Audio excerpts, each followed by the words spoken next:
नमस्कार, मैं हूँ अशोक व्यास। और इतना कहने के बाद मुझे अपने आप को करेक्ट करने की ज़रूरत महसूस हो रही है, क्योंकि मैं अशोक व्यास हूँ नहीं। इस देह का नाम अशोक व्यास है। ऐसा क्या? दरअसल जब हम अपने को जानने की दिशा में बढ़ते हैं तो एक परंपरा से ये बात बार बार हमारे सामने आती है कि करने वाला जो है वो है। मैं तो निमित्त हूँ। निमित्त वाली बात तो भगवत गीता के द्वारा अर्जुन जी के माध्यम से भी आई है कि भाई निमित्त मात्र भव सव्य साचिन। तो मैं अभी बात कविता की करने या कविता सुनाने के लिए आया हूँ खास। और कविता जो होती है वो या कोई भी कला माध्यम है वो कहीं ना कहीं जो उसको जिसके द्वारा मतलब लिखा गया है या जिसने पेंटिंग बनाई, उसको लगता है कि समथिंग वाज फ्लोइंग थ्रू, कुछ मेरे अंदर से बह रहा था जिसके द्वारा ये हो गया। और जितना जितना मैं अनुपस्थित हो जाता हूँ उतनी एक सुंदरता आ जाती है अभिव्यक्ति में। एक तरीका ये। और दूसरा तरीका, वो कई बार ऐसा भी भाव रहता है, कई लोग ऐसा कहते हैं कि ये मैंने किया, ये मैंने किया। तो वो भी अपने स्थान पर ठीक होते होंगे या होंगे, मतलब ऐसा इसलिए कहा क्योंकि मुझे लगता है ठीक है नहीं। पर ये इसलिए लगता है क्योंकि मैं तो वेदांत का विद्यार्थी, चाहे बैक बेंचर ही सही, लेकिन रहा तो हूँ। तो मैं हूँ स्वामी श्री ईश्वरानंद गिरी जी महाराज का शिष्य। आध्यात्मिक दृष्टि से अपनी पूरी जन्म कुंडली देने की आवश्यकता नहीं है, लेकिन पुष्टि मार्गीय परिवार से मेरा संबंध होने के नाते श्री कृष्ण के जो एक श्रृंगार प्रधान ढंग से उनकी सेवा करने का, भक्ति करने का भाव है, उसके भी मैं थोड़ा समीप रहा हूँ। हालांकि मैं तो ज्ञान और भक्ति दोनों के अलावा जो कला माध्यम है वो अपने आप में एक तरह से प्रखर है, एक माध्यम के रूप में कि वो ईश्वर के साथ तादात्म्य या एक में हो जाते हैं, ऐसा करते हैं। ये बात मैं मतलब एग्जैक्ट वर्ड सही नहीं, पर मुझे लगता है मेरे लिए साहित्य में जो बहुत सम्मानित भी हैं, मेरे आत्मीय और मेरे उस्ताद शब्द का प्रयोग करते हैं, तो शीन काब निजाम साहब से मैं सुनता है। तो पहले मेरे दिमाग में ये रहता था कि अध्यात्म और साहित्य अलग अलग हैं क्या? तो दोनों का समन्वय तो खैर है ही है। अब जब भी जो भक्त कवि हुए हैं तो अब वो कवि भी थे और आध्यात्मिक तो थे ही थे। तो अब ये सारी बातें मैंने आपसे यूं ही कर दी क्योंकि निकल गई। मुख्य प्रयोजन था आपको कुछ कविताएं सुनाने का। अब अभी तक बोर होके गए नहीं है तो मैं शुरू करूं, ठीक है ना? अच्छा, तो ये, और मैं एक चेतावनी जैसे दे दूँ कि ये जो दार्शनिक टाइप के अभिव्यक्ति होती है उसमें ये थोड़ा ध्यान देना पड़ता है तो पकड़ में आता है। जो उसमें कोई सौंदर्य, वो छंदबद्धता नहीं है इनमें, पर आपके अंदर का सौंदर्य जो झरता है उसके प्रति आप सजग रहना चाहें तो इन कविताओं में एक आधी बूंद आपको थोड़ा आनंद देगी, ऐसा मुझे लगता है। पर अभी खास एक और महत्वपूर्ण बात यह है कि जूम के द्वारा एक अध्ययन क्रम में आचार्य शंकर का प्रकरण ग्रंथ आत्मबोध, जब हमारे बहुत वरिष्ठ संवित साधक और स्वामी श्री ईश्वरानंद गिरी जी महाराज के शिष्य बड़ी डेकोरेटेड पोजीशन से भारतीय सेना से निवृत्त हुए जनरल ठाकुर साहब से, जो हम ठाकुर अंकल कहते हैं, तो उनके साथ एक 18-19 लोग हम आत्मबोध ग्रंथ, आह क्या बात है। तो उसमें बात आती है जड़ांश की और चिदांश की।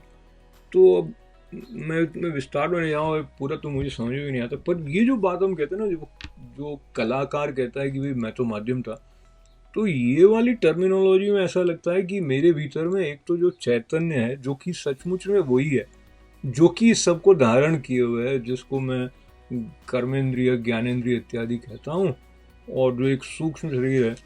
तो ये सारी टर्मिनोलॉजी छोड़ के मैं सिर्फ इतनी बात पकड़ लेता हूँ वापस आपके साथ में कि एक तो है इस सीमित अहम की या अशुद्ध अहम की जो अवस्था, और एक वो शुद्ध अहम है। शुद्ध को आप कह दो कि ये वो शाश्वत चैतन्य है, और जो ये वाला है जो कि मैं करता है वो है।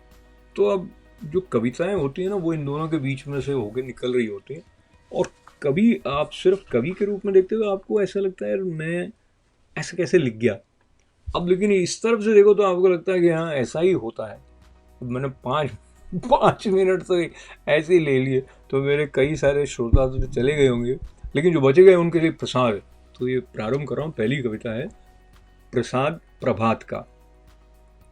अब भी ढूंढ कर नया सिरा बुनता हूँ जीवन, गुनता हूँ मधुर छंद, बुलाता हूँ ताजा हवा, सुनता झरने की कल कल, डूब जाता चिरैया के मदमस्त स्वर में, गुम जाता एक निश्चल निर्दोष निष्कलंक निष्पाप क्षण में, विस्मय से देखता आती जाती सांस, जीवित होने के विलक्षण उपहार को निर्मल आभा से नहलाकर हंसता मुस्कुराता अपने आप में अब भी। तो ये कविता हुई। दूसरी की तरफ बढ़ते हैं। ठहराव में साम्राज्य शांति का। ठहराव में साम्राज्य शांति का संदर्भहीन होकर रमा हुआ, संदर्भहीन होकर रमा हुआ, पसरते हुए मुक्ति बोध में रमा हुआ, पसरते हुए मुक्ति बोध में, सुनता है कण कण में नाद निनाद अनंत का। छोड़ दिया परछाइयों ने पीछा मेरा, जो मृत था मुझ में नहीं रहा शेष। यह जो हूं मैं बचा हुआ अब, यह बस अमृत है, यह बस अमृत है। अगली कविता की तरफ चलते हैं। संकल्प रहित समर्पित। संकल्प रहित समर्पित, सार सुधा संग एक मेक, निश्चल एकाकी, अनवरत अंतहीन आकाश, निहारता साक्षी, जिस क्षण साक्ष्य रहित हुआ। यहां तक वापस आता हूं। संकल्प रहित संदर्भहीन, सार सुधा संग एक मेक, निश्चल एकाकी, अनवरत अंतहीन आकाश, निहारता साक्षी, जिस क्षण साक्ष्य रहित हुआ, उस क्षण की तस्वीर अब भी घटित हो अनुभूति में। सृष्टि सारी अभिव्यक्ति है जिस शून्य की, वह यह, वह तुम, वह मैं, वह हम। अब इस कविता का कोई अर्थ बनता हो तो ठीक है, नहीं बना हो तो भी ठीक है। अगली कविता की तरफ बढ़ जाते हैं। ये कविता इन्हीं दिनों आई हैं, समझिए कि पिछले 10 दिनों, और अनगढ़ हैं, यानी कि कोई एडिटिंग हुई नहीं है। देखें आप, कैसे लिखता था कौन लिखने वाला, कैसे लिखता था कौन लिखने वाला, मेला पूरा हुआ, तंबू गए, झूले गए, कनातें दुकानों की उजड़ गई थी, मैदान पर भोग के चिन्ह जो थे, उनमें वह नहीं था। वह जो रचता था उसे बुलाने फिर सजाने लगा मेला।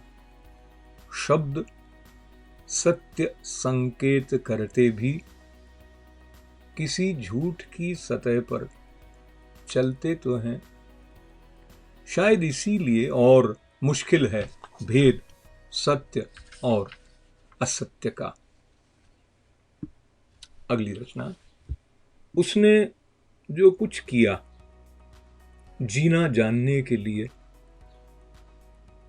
उसने जो कुछ किया जीना जानने के लिए सार्थक रहा अनुग्रह। आलोक रश्मियां नहला गईं उसका अंतस। शने शने मिटने सी लगी परछाई कर्म और अकर्म की। प्रतिबिंब भी अब सतत गुनगुनाता शाश्वत चैतन्य की आभा। वह जब जान गया जीना भेद जन्म मरण का शेष हुआ मंगल मौन में। वह जब जान गया जीना भेद जन्म मरण का शेष हुआ मंगल मौन में। आप में से कुछ लोग अगर अभी तक हैं और ऐसा सोच रहे होंगे कि क्या लिखता है ये, तो आप अकेले नहीं है। मुझे ही ऐसा लग रहा होता वापस जब पढ़ रहा होता कि क्या लिखा है। फिर भी एक दो कविताएं और हैं, अगर आपकी इच्छा हो तो साथ बने रहें। पीड़ा के पड़ाव से परे गूंजता है मौन में कालजयी आलाप। पीड़ा के पड़ाव से परे पीड़ा के पड़ाव से परे गूंजता है मौन में कालजयी आलाप। परिधियों में घिरा परिचय घुल गया शुद्ध अशुद्ध शब्द युग्म भी अर्थहीन। यहां अभी इस अचिन्हे आनंद को नाम रहित छोड़ किसकी पुकार पर निर्वस्त्र एकाकी उतरकर तट रहित काल नदी में मुक्त निर्भीक सबल समन्वित। पीड़ा के पड़ाव से परे गूंजता है मौन में कालजयी आलाप। परिधियों में घिरा परिचय धुल गया शुद्ध अशुद्ध शब्द युग्म भी अर्थहीन। यहाँ अभी इस अचिन्हे आनंद को नाम रहित छोड़ किसकी पुकार पर निर्वस्त्र एकाकी उतरकर तट रहित काल नदी में मुक्त निर्भीक सबल समन्वित। शाश्वत की करुणा का गान अनवरत जीवन के आलोड़न विलोड़न का रसमय आधार। इनमें हस्ताक्षर इन्होंने किए ओम संवित स्वयं। तो अशोक व्यास जी के, मतलब मैं अपने भी जी लगा दिया है। तो एक पुस्तक है संवित स्वयं के वो स्वामी श्री ईश्वरानंद गिरि जी महाराज के साहित्य के साथ चिंतन की लड़ियां हैं, तो उसका नाम संवित स्वयं यहाँ पे आ गया था। अच्छा, खुशी की बात क्या है कि हर एक चीज का अंत होता है, तो ये अंतिम कविता है, तो शुरू करें। आज सुबह अपने अकेलेपन में अंत की खिड़की से अनंत आकाश देखते हुए, आज सुबह अपने अकेलेपन में अंत की खिड़की से अनंत आकाश देखते हुए सहसा उत्साह की नदी छम छम करती उतरती दिखे है, जैसे बाजार से खाने पीने का सामान लाकर डाइनिंग टेबल पर रखकर मुस्कुराया हो कोई। आज सुबह अपने अकेलेपन में अंत की खिड़की से अनंत आकाश देखते हुए सहसा उत्साह की नदी छमछम करती उतरती दिखे है, जैसे बाजार से खाने पीने का सामान लाकर डाइनिंग टेबल पर रखकर मुस्कुराया हो कोई। भीगने से अपने पांव बचाने की कोशिश छोड़, भीगने से अपने पांव बचाने की कोशिश छोड़ नए दिन की अगवानी में सपनों की बरखा में भीग जाने नदी का हाथ पकड़ छत की मुंडेर पर आ खड़ा हुआ। मुंह ऊपर की ओर, ओठों से सरकता बरखा जल जीभ ने बाहर निकलकर चख लिया। इतनी दूर से आए नन्हे निश्चल यात्री यानी बूंद की अगवानी में जिह्वा ही नहीं सारी इंद्रियों के साथ प्रस्तुत हूं। मेरे एकांत को सहज स्वर्णिम आभा से नहलाता, मेरे एकांत को सहज स्वर्णिम आभा से नहलाता ये कौन है जो शब्दों के अंतराल में झांक जाता। छोड़कर प्रश्नों की गाथा मैं इस समन्वित शक्ति को शीश नवाता। अबूझ अंबा का गौरव गान गाने सांसों की मधुर तैयारी में जुट जाता।